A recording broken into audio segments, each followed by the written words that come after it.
Subject: Aurora One.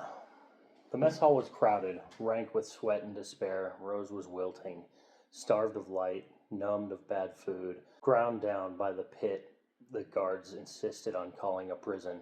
Nearly 300 inmates crammed into this place, each stolen from their lives, drugged and dumped into concrete cells. The guards were faceless, behind their armor. Their voices barked orders like gunshots.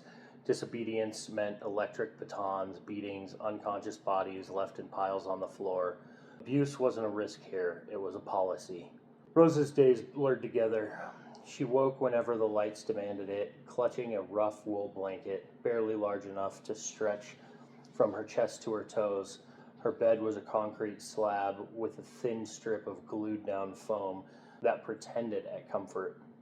For a while, she tried to exercise, push-ups, sit-ups, pacing the small walls, but that effort dissolved into nothing. Now she mostly curled up, quiet, waiting. Meals broke the monotony. Groups of 50 to 100 were herded into the hexagonal mess hall, 20 tables under dim light.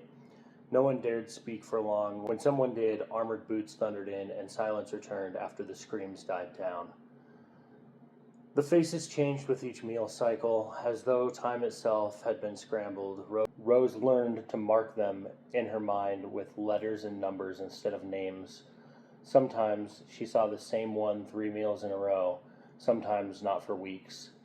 Voices shouted between cells during the in-between hours, stories, jokes, pleas. Rose listened, but no longer spoke. Her depression had wrapped around her like her blanket, tight and suffocating. When the silence pressed too hard, she hummed, sometimes a half-remembered song, sometimes a shapeless sound. The humming always led to tears, and she welcomed them. Tears meant she still felt something. She was crying when her door opened. The lights weren't lit towards the mess. They stretched deeper into the prison. Her heart kicked against her ribs, wild and terrified. She stumbled backwards, wrapped herself in her blanket, but the guards came anyway, 4 of them, no words, just practice grip. She was lifted like a sack and carried into the dark. They dropped her in a room with a metal table and 2 chairs. On the wall, a projection played, her own face, speaking into a phone camera, her old social media feed. One video after another, muted but alive with color and motion. The first she'd seen in months, she drank them in like water. The door opened again. 2 men in black suits entered, federal. They flanked her chair, all presence and silence. Rose Parson, one said. Her throat scraped dry air. She tried to reply, choked, coughed until her ribs hurt. The silent one left and returned with a bottle of water. She drank greedily, half of it gone in seconds. You said you could see people's auras, the first man continued, the projection unmuted for a moment. Something is happening to me, her recorded self whispered. Everyone has colors, patterns, some faint, some brilliant. Today I saw a boy, his aura was crystal blues, whites and greens, shooting into the sky. It blinded me. The sound cut off. What do you see down here, Rose? The agent asked. She flinched, the words lodged in her throat. Don't lie, the man warned. Her eyes darted to the silent one, his aura boiled in crimson and violet, rippling like water. His smile was pure malice. I see, she swallowed, panic twisting her voice. I don't know what you want.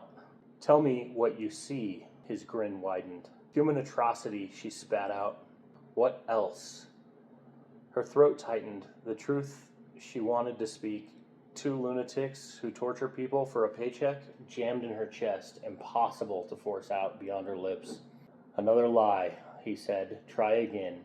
He gestured towards his partner. Tell me what he looks like to you. Frustration broke loose. Rose slapped the table. He's a guy in a cheap suit. I don't care what everyone else sees, Rose. I want to know what you see. Her gaze flickered to the projection on the wall, an old video at a farmer's market.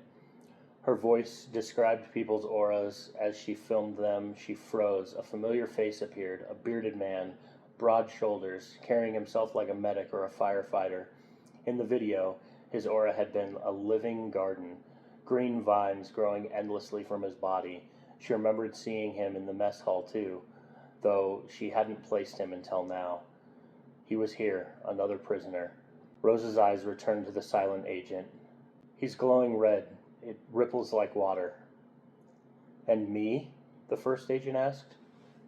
She shook her head, tears welling. Nothing, you're normal. Saying it felt like surrender. Good, he said, finally smiling. Rose, we have an opportunity for you.